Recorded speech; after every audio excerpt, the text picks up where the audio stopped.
Nah, pemirsa, Assalamualaikum warahmatullahi wabarakatuh. Kita lanjutkan lagi pertanyaan ya, sesi Q&A, tepatnya di episode keempat sekarang ya, teman-teman.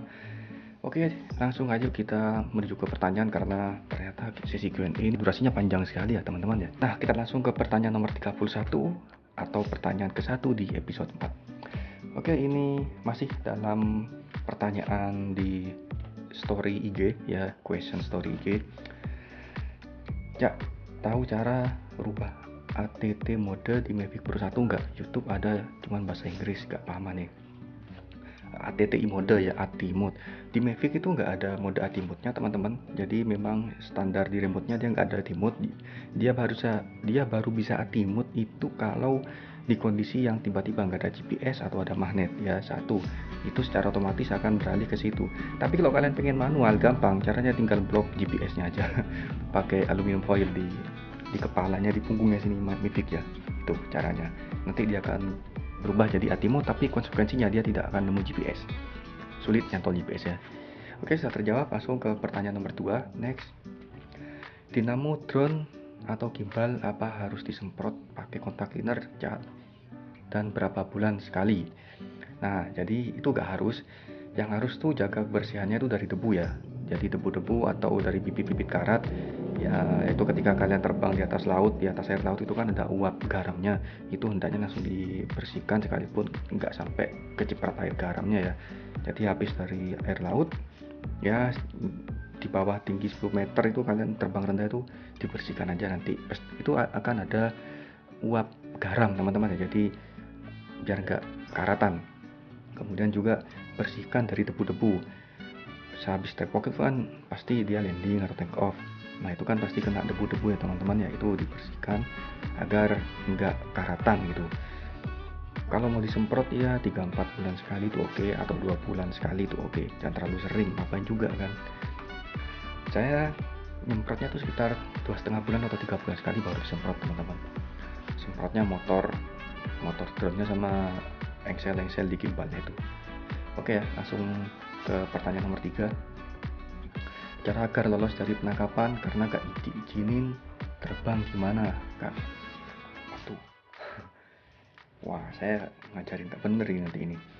Jadi gini ya teman-teman, sebelum saya menjawab ini, perhatikan dulu ya, ada daerah restrict area, ada daerah prohibited area, ya atau bahasa gampangnya gini lah, daerah terbatas dan daerah terlarang. Jadi kalau daerah terlarang itu seperti di kilang minyak, seperti di bandara, atau daerah militer ya, atau di Monas, KKOP itu ya, itu saya hukumnya haram untuk kalian terbang di sana tanpa izin ya, nyolong-nyolong, karena kalau di bandara itu haram sekali hukumnya kalau kalian tanpa izin itu, karena berakibat ke bahaya ya teman-teman ya, ke penerbangan komersil. Jadi tidak dibenarkan kalian colong-colong di bandara. Tapi ini saya jawab kalau di lokasinya yang misalkan tempat yang izinnya itu ya hanya berizin private ya, seperti resort atau tempat wisata yang berizin gitu kan, yang tidak mengakibatkan bahaya seperti bahaya kilang minyak, PLTU atau di bandara. Jadi saya jawab begini, yang pertama, kamu wajib survei area, itu bisa di Google Earth atau Google Maps, atau tanya warga lokal. Itu gini, kalian mau ke titik A, kalian pantau lokasi sekitar itu, di radius berapa meter ya kan, misalkan sini kosong, oke, berarti ada tanah kosong, kalian bisa take off di sini. Kemudian rekomendasi pakai drone yang sudah silent proof seperti Mavic Mini atau Mavic Pro yang sudah silent proof, atau Mavic 2 series ya, itu sudah baling-balingnya sudah minim hentakan anginnya, bisingnya. Jangan pakai Phantom, Inspire atau Matrix ya, kalian mengundang keramaian ya teman-teman ya, itu bunuh diri namanya. Kemudian misal udah oke, udah nemu spot itu ya, kalian eh, jadi gini, misalkan kalian di maps tersebut sudah punya spot ya, udah nemu spotnya, itu kalian sudah bisa menentukan akan ngambil bagaimana drone atau bagaimana slingshot atau bla bla bla. Itu kalian harus sudah tentukan, karena apa, ini efisiensi terbang ya. Jadi set kalian di sana itu udah cekrek cekrek cekrek cekrek, ngambil ngambil, jangan jalan-jalan cari gini gini, enggak, kalian udah harus memposisikan mau ngambil bagaimana ya, itu karena efisiensi, selesai pulang. Nah itu aja intinya ya, karena kalian tuh kan bakal long range ya. Long range itu terbang jarak jauh. Satu, baterai juga bakal cepat habis. Yang kedua, biar nggak kedengeran sama pemilik tempat tersebut. Udah, jadi trek nyampe, ambil tek tek tek tek tek, apa yang diperlukan, cabut. Nah, yang keempat ini opsional. Jadi kalian itu setelah ambil dapat footage-nya, kalian pulang, turun. Nah, kalian isi lagi, terbang lagi. Ya siapa tahu buat puas-puasan lagi ya. Biar nambah footage yang nggak dapat dari memory card pertama itu. Nah, kemudian kalau diciduk, nah nanti kalian serahkan aja memory card yang itu. Ya, jadi nanti biar ketika satpam atau security-nya minta diformat, ya udah kalian format, masih ada file yang aman. Oke, udah itu. Nah, di bawah saya menuliskan, saya tidak pernah merekomendasikan cara di atas. Saya lebih menyarankan gentleman, izin ya. Kalau kalian lagi ada job, itu wajib izin lah. Jangan, eh, jangan kayak orang susah gitu loh. Ngejobin masa gak mau bayar kan? Kan bayar klien ya kan? Nah, itu. Kemudian pertanyaan berikutnya, nomor 4. Nah, ini dari YouTube, pertanyaan YouTube dari Bang Nugroho. Bang lebih pilih Mavic 2 Pro dibanding Mavic 2 Zoom. Nah, saya sudah jawab betulan ya. Bentar, ini mic-nya gak pas nih. Sesuaikan dengan kebutuhan, satu. Ya, yang kedua, dari segi fitur lebih banyak Mavic 2 Pro, dari hasil kamera lebih bagus Mavic 2 Pro. Jadi saya lebih pilih milih Mavic 2 Pro. Tapi kalau kalian lebih memilih untuk zoom survei ya, ya harus Mavic 2 Zoom teman-teman ya. Jadi beda drone, beda kegunaan ya, dan beda kebutuhan juga kalau kalian nanya ke saya. Saya nggak membutuhkan zoom soalnya sih, soalnya saya bukan inspektor, saya bukan surveyor ya. Oke, next. Nah ini saya cut, ada pertanyaan. Cak Phantom 3 Pro belum ada fitur mini world gini ya, 360 derajat, tiny world ya. Saya jawab belum ada mas, tapi bisa diakalin, yaitu pakai Liji, aplikasi Liji untuk ngambil 360 panonya, kemudian di post processing atau diedit menggunakan aplikasi Theta Plus untuk bikin efek tiny planetnya. Oke, sudah terjawab. Langsung kita next di pertanyaan nomor 6 atau pertanyaan 36 dari Ahmad Murs Musonifil Azizi ya. Yang pertanyaannya ini yang ya ini ya. Oh ya, Cak. Untuk masalah sinyal dan range terbang aman ya, Cak. Maksudnya masih kayak Mavic yang lama. Oh, ini Mavic. Oh, ini teman saya menanyakan Mavic 2 Pro ini apakah lebih enak sinyal daripada Mavic Pro jadul ya. Nah, saya balas Mavic 2 Pro ini sinyalnya jauh lebih baik daripada Mavic Pro 1 karena pancarannya lebih kuat. Yang kedua, ditambah lagi dia sudah auto switch frekuensi. Kalau Mavic Pro 1 itu frekuensinya masih 2,4 GHz ya teman-teman ya. Jadi meskipun dia bisa jauh tapi keok juga kalau kena sinyal WiFi. Nah, kalau Mavic 2 Pro ini dia sudah auto. Ketika dia sudah auto 2,4 GHz atau 5 GHz ya. Jadi semisal di 2,4 GHz itu sibuk frekuensinya, itu bisa langsung ganti ke 5,4 GHz. Jadi lebih jauh lagi ya teman-teman ya. Udah Ocean 2 auto. Jadi lebih jauh lagi ya. Oke, lanjut pertanyaan berikutnya. Pertanyaan nomor 7 dari Rian DRL. Maaf Bang, yang baru berarti 512 atau Oh, ini nanya firmware saya, Mavic 2 Pro saya tuh firmware-nya berapa? Saya terbaru ya, teman-teman ya. Karena langsung dari beri langsung terbaru.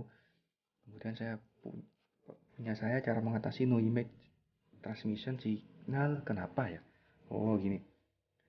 Jadi no image transmisi. Jadi itu bisa disebabkan ada beberapa hal. Yang pertama, bisa jadi kabel remote atau remote ke layarnya itu enggak remote ke HP itu nggak nyambung dengan sempurna, jadi disconnect, tulisannya disconnect, jadinya nggak ada transmisi sinyal ya. Itu yang kemungkinan pertama. Kemungkinan yang kedua, itu kabel remote dan HP. Kalau kabel remote dan HP nggak ada masalah, berarti kabel fleksibel kameranya yang kemungkinan kena ya. Jadi kadang dia gelap, tidak ada transmisi tapi statusnya oke, GPS-nya nangkep, statusnya gak error gini-gini, itu biasanya kabel fleksibel yang kena teman-teman. Coba di refresh firmware, siapa tahu bisa. Kalau nggak bisa berarti kabel fleksibel yang kena. Kalau bukan kabel fleksibel yang kena, kemungkinan hardware yang lain yang kena teman-teman ya. Kemungkinan transmisi receiver sama transmitternya untuk HD videonya itu yang kena teman-teman ya. Nah, itu langsung kalian cek aja di teknisi ya. Oke, next pertanyaan berikutnya nomor 38 dari Umar Sidik. Itu kalau sinyal internet kurang kuat pengaruh nggak Om ke drone?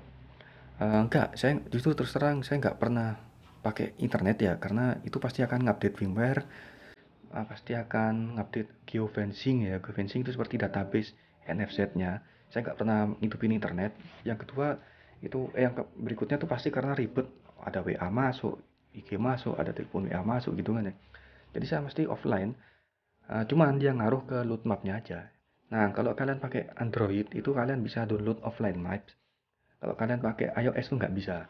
Jadi kayak semacam titik biasa doang ya. Jadi ya paling nggak kalian tahu gambaran lurus kemana, jalan kemana drone kalian. Tapi kalau kalian pakai Android kalian bisa download offline maps. Jadi meskipun kalian tanpa internet itu masih bisa nyambung ke maps. Oke, pertanyaan nomor 39 atau pertanyaan nomor 9. Wow, ini banyak banget nih. Pertanyaan panjang, bentar ya. Cak salam kenal. Ku anak Sumenep. Terwatanya itu ingin nanya, untuk mendapatkan sertifikasi drone harus punya biaya berapa dan berapa hari biaya biasanya proses tesnya ya. Ada pertanyaan lagi, kalau bertempat di Madura nanti ada saya jawab dulu ya. Itu pertanyaannya ya, untuk mendapatkan sertifikasi drone harus punya biaya berapa dan berapa hari proses tesnya. Di sini saya sudah jawab. Yang pertama, ikut sertifikasi yang mana dulu teman-teman ya. Karena ada beberapa penyelenggara sertifikasi di Indonesia ini. Salah satunya APDI, FASI, FDI atau Kalong ya. Dan ada lainnya juga yang tidak sebanyak mereka mengadakan sertifikasi. Setiap penyelenggara sertifikasinya tuh biasanya punya biaya tersendiri dan tidak sama. Karena pematerinya sama, pematerinya nggak sama orang-orangnya, terus kemudian materinya juga nggak sama, tapi hampir 1-2 sama, itu masalah kecakapan menggunakan drone dan masalah safety regulasi terbang. Rata-rata biayanya 1 sampai 2,5 juta ya. Itu untuk yang basic, dan untuk yang setingkat itu sekitar 1 sampai 2,5 juta. Ada yang lebih mahal kemarin, Juida. Juida itu dari Jepang, Japanese bla bla bla, itu untuk sertifikasi drone standar Jepang itu sekitar 6,5 juta kemarin. Eh, ya tidak sesering ABDI, FASI, dan FDI sih, karena mereka baru pertama kali ya. Kemudian kalau bertempat di Madura ada nggak? Masalahnya aku masih pemula aja. Sambil lalu lihat-lihat di YouTube. Ada prakteknya juga kan, apa harus bawa drone? Yang pertama, eh, di Madura ada nggak? Nggak ada di Madura. Jadi Madura ikut terdekat di regional Surabaya teman-teman ya. Saya pun dulu ikutnya di Jakarta dan di ya Jakarta 2 kali ikut Jakarta. Jadi saya belum pernah ikut di Surabaya gitu. Kemudian ada nggak prakteknya? Eh, untuk prakteknya juga ya ada prakteknya. Jadi tes sertifikasi itu ada dua ya, teoritis sama prakteknya ya teman-teman ya. Apa harus bawa drone? Nggak usah bawa drone, cuman lebih baik bawa drone karena drone kalian itu biasanya lebih sesuai pengaturannya ya. Kan saya sudah sering bahas di YouTube saya, di vlog saya itu tentang pengaturan settingan drone agar lebih sinematik. Nah, kalian kalau sudah terbiasa dengan drone kalian, tentunya tidak akan sama dengan drone orang lain. Misalkan nggak usah settingan deh, misalkan drone kalian itu Mavic Pro, terus kemudian kalian nggak bawa drone, terus di sana di lapangan pinjam punya peserta lain yang Phantom 4. Nah, itu kan nggak sama, sekalipun ya 11-12 lah kurang lebih caranya sama, cuma kan feelnya nggak sama, jadi lebih baik bawa drone sendiri. Tapi misalnya kalian nggak punya drone tapi ingin ikut sertifikasi, itu bisa. Ada teman saya itu nggak punya drone, tapi kantornya punya drone ya. Dia disuruh training, ikut sertifikasi gitu. Jadi bisa meskipun nggak punya drone, nanti dipinjemin di sertifikasinya itu atau pinjam peserta lain. Oke, terjawab ya. Nomor 39. Sekarang pertanyaan nomor 40. Pertanyaan terakhir di episode keempat ini. Assalamualaikum, Cak. Mau nanya, untuk sertifikasi apakah harus punya DJI atau setara? Ingin jadi pilot drone pro dan tersertifikasi, tapi orang kuat buat minang DJI-nya. Mohon pencerahannya, suwun ya. Jadi kembali ke pertanyaan tadi, tidak perlu punya drone DJI. Kalian punya drone mainan pun kalian bisa ikut sertifikasi. Ataupun kalian tidak punya drone, tapi kalian ikut instansi kantor, gitu kan ya. Atau kalian memang sudah sering lama pinjam punya teman, sehingga akhirnya bisa mengoperasikan, itu kalian bisa ikut sertifikasi. nanti kalian akan dipinjamkan punya peserta lain atau di penyelenggara sertifikasi tersebut itu pasti akan bawa drone. Buat drone peraga ya, drone peraga. Nanti kalian akan dipinjamkan drone peraga oleh penyelenggara sertifikasi tersebut. Jadi bisa ya. Jadi kalian tanpa punya drone, tapi kalian sudah bisa mengendalikan drone, itu bisa ikut sertifikasi drone ya. Oke, terjawab sudah. Terima kasih buat yang sudah menanyakan di episode keempat ini. Sebanyak 10 pertanyaan. Masih ada pertanyaan lain yang belum saya jawab dan yang belum saya sortir. Nanti saya akan jawab di episode berikutnya. Terima kasih buat yang udah berpartisipasi. Mohon maaf kalau saya ada jawaban yang salah.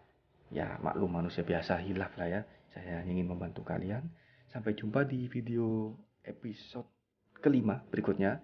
Assalamualaikum warahmatullahi wabarakatuh.